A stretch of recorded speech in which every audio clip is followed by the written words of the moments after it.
안녕하세요. 법성생TV의 송글송글입니다. 요즘 많은 분들께서 자산관리에 관심 많이 있으신 것 같은데 부동산, 주식뿐만 아니라 가상화폐에도 투자 많이 하시죠. 그런데 2022년부터는 가상화폐에도 상속세와 증여세가 부과된다고 합니다.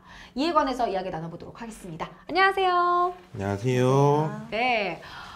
가상화폐 저도 많이 들어봤는데 비트코인, 리플 이런 거 말하는 거잖아요. 네, 그렇죠. 근데 이 가상화폐도 하다 이 가상화폐도 재산으로 보는 건가요? 네. 가상화폐 주변에서 많이들 하시거든요. 송구송구는 또 혹시 하시나요? 저는 이제 시도를 해보려고 하다가 이제 아직은 쫄보라서. 네. 사실 가상화폐에 대해서 이런저런 말들이 많으신데 법 쪽에서도 특히 말이 많았습니다. 과연 이걸 어떻게 봐야 되는지 논란이 있었는데요. 2018년 5월 대법원에서 비트코인 등 암호화폐도 재산적 가치가 있어서 몰수할 수 있다는 판결이 나왔고요. 그 판결 이후로는 이제 가상화폐도 재산적 가치가 있다 이렇게 인정이 되고 있습니다.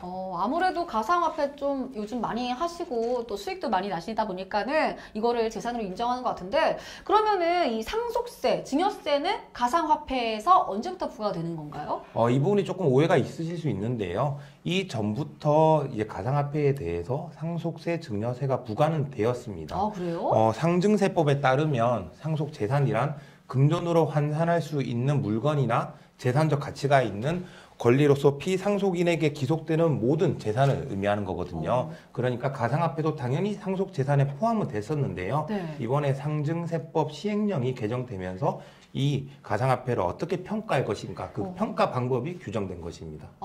그러면은 2022년부터 상속세와 증여세가 부과된다. 이거는 어떤 뜻인 거죠? 네.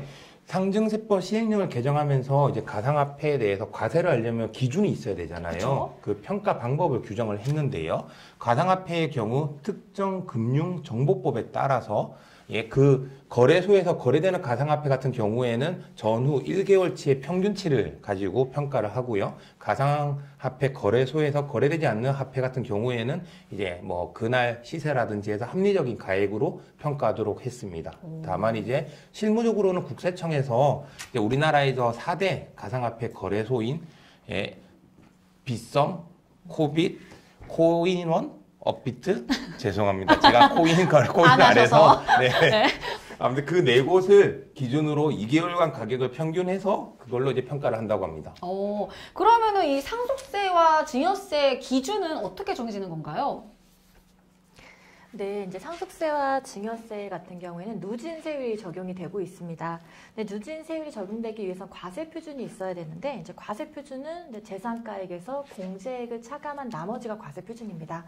그래서 그 과세 표준이 1억 원 이하인 경우에는 10%가 과세가 되고 이제 5억 이하는 20%를 곱한 금액에 1,000만 원이 공제가 됩니다. 10억 이하는 30%를 곱한 금액에 6천만 원이 공제가 되고 30억 이하는 40%를 곱한 금액에 1억 6천만 원이 공제가 됩니다.